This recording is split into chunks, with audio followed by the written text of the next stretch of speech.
Today I am going to give you some of my best PhD student tips and advice on how you can be a successful PhD student, finish your PhD quickly and do well.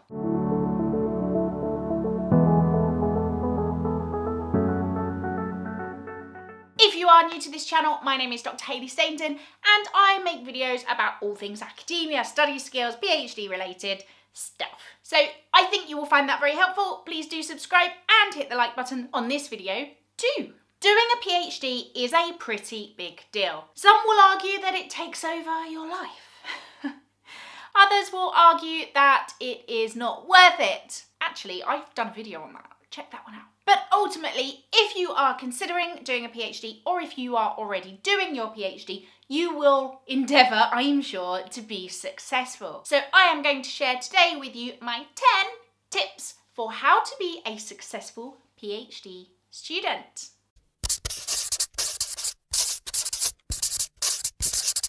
Tip number 1, choose a research topic and a methodology that you are interested in and that you will be motivated to continue working on for some time. You might be doing your PhD for 3 years, 5 years, 10 years. Some people are studying for a really long time, and the last thing that you want is to lose interest and lose focus. So it's really, really important that you choose a topic and a methodology that you are interested in.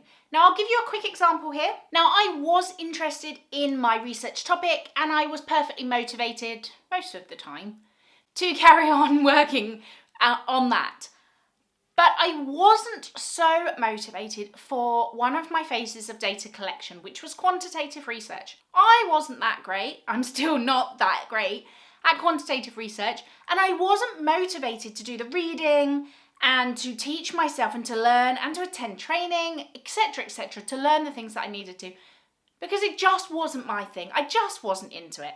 So one of the most important things you can do as a PhD student is to make sure from the get-go you are doing stuff that you are interested in. And that is in terms of your topic and the literature and the angle that you're going with your project, but also in terms of the methodology that you choose. The second tip that I will give you is an absolutely integral one. Develop a good relationship with your supervisors. Your supervisors are pretty important. They are really, really, really important. I can't underestimate that enough. Your supervisors are there to guide you, they're there to teach you, but they're also there to help you with your progress. They can, to a point, determine how much progress you make or don't make. And the last thing you want when you are working so closely with somebody is to have a bad relationship with them. So one of the most important things you can do is to establish that good relationship with your supervisor. My tip number 3 is to set up a dedicated workspace. Now, when I say workspace, I mean a physical workspace, and I also mean a digital workspace. So by that I mean set up a good office, desk, computer, all the things you need, have a shelf for any books you need, etc. In terms of your digital workspace, that will mean setting up things like cloud storage. I love that I have things linked to the iCloud, and that enables me to be able to transfer things easily between my computers, my laptop, my desktop, my phone. I love that. That works for me. You need to find obviously what works for you. You also might want some kind of calendar system set up. Sometimes I use the calendar on my iPhone. In the past, I have used Microsoft Outlook because then I've been connected with people that I've worked with. And I also like Calendly as well. So I sometimes use that. You can have a look at their website, see what they offer. And alongside this, you might need some software or hardware. So from the beginning of your PhD, think about what resources are you going to need and get them in place. My 4th tip for how to be a successful PhD student is to set a realistic plan and stick to it. Planning is really important. It's motivational, it keeps you organised, and without a plan, I would not have finished my PhD in just 3 years, part-time, which was a pretty big achievement. I have actually made a video all about that, and I teach you in that how you can do your PhD faster, so do check that one out. But I would never have got there without a plan. So planning is and always will be really, really important. You can plan by using your phone apps, you can plan using some kind of calendar, you can plan using pen and paper, or you can just plan in your head. It's up to you. You need to find out what works for you and develop your own strategy and system. And my fifth tip for you, in order to be a successful PhD student, is to identify training and development opportunities. So as a PhD student, it's part of the parcel that you should take part in colloquiums, seminars, lectures, things like this. I recommend that you identify early on which ones you think will be really beneficial for you. Now, when I first started my PhD, I did have a tendency to just agree and go to everything. But it very quickly got out of control, and I would be sat there thinking, why am I here? I could be doing X, Y, and Z. I've got so many things to do. This is not good time management. This is not good for me. So one piece of advice that I can give is to have a look at what's available to you and select which ones you think will be useful.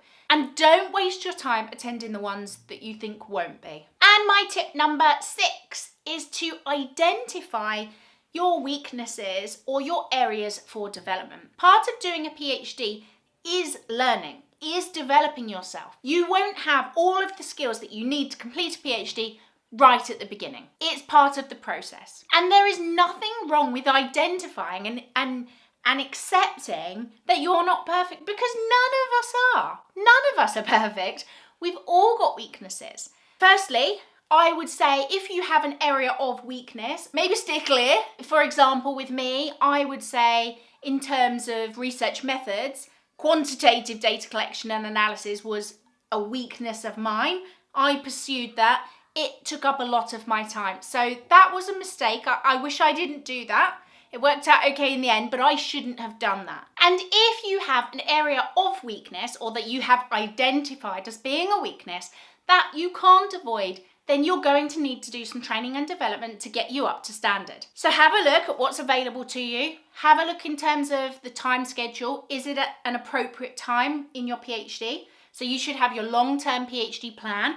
Where does it fit? And is it the best opportunity for you? Sometimes you might find that there are multiple courses or webinars or whatever, and some are better than others. So if there are multiple options, have a look at them all and decide which ones are going to be best for you. And my PhD success tip number 7 is to think beyond the PhD. Now, I know, it can be hard. That can be hard because a PhD can be so all-consuming. It can take over your life. It can really get into your brain. But try to put that aside and try to think beyond that. Why are you doing this PhD? What are you going to do when you finish? And by having these things in your mind, you can be strategic with who you network with, why you network, why you attend certain events. You can connect with appropriate people on LinkedIn. You can put the appropriate stuff hopefully on your CV, things like that. So by thinking beyond the PhD and thinking bigger, hopefully you can start to build the stepping stones to getting there during your PhD process. And tip number 8. Yeah, that's 8. Tip number 8. Remember that doing a PhD is a marathon, not a sprint.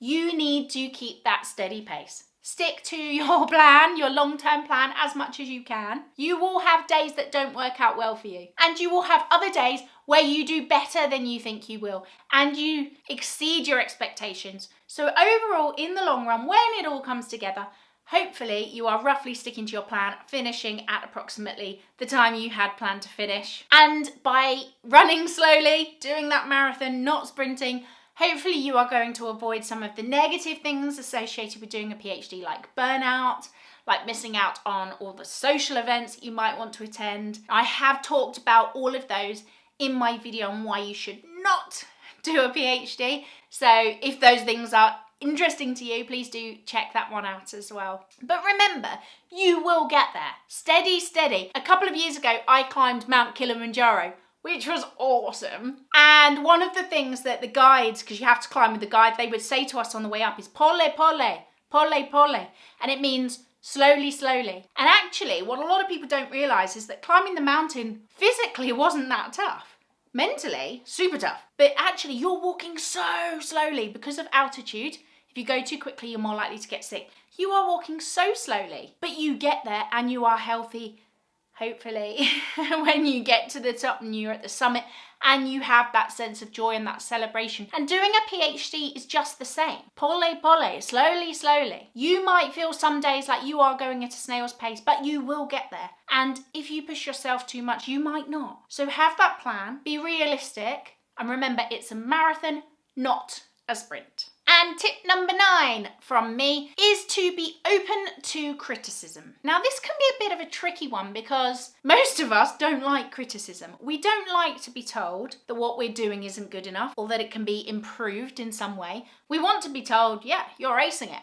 You're awesome. But that's not real life. That's not the real world. That's not the world we live in. And part of the PhD process is to have criticism. And sometimes this will be in a private forum with your supervisors, but other times it might be public. So for example, you could be at a conference and you present your work and somebody raises their hand in front of hundreds of people and they say, but what about this? And whilst you do need to be in a position to defend your research and your arguments, you should also take this on board. Take on board the criticism, listen to it, and turn it into constructive criticism. And this is a term that's often used in teaching. You should always give students, when you look at their work, you should give them constructive criticism. So this is what's not so great, but this is how you make it better, or this is how you enhance it or improve it, etc. So even if you are not directly given constructive criticism, you can turn it into constructive criticism yourself.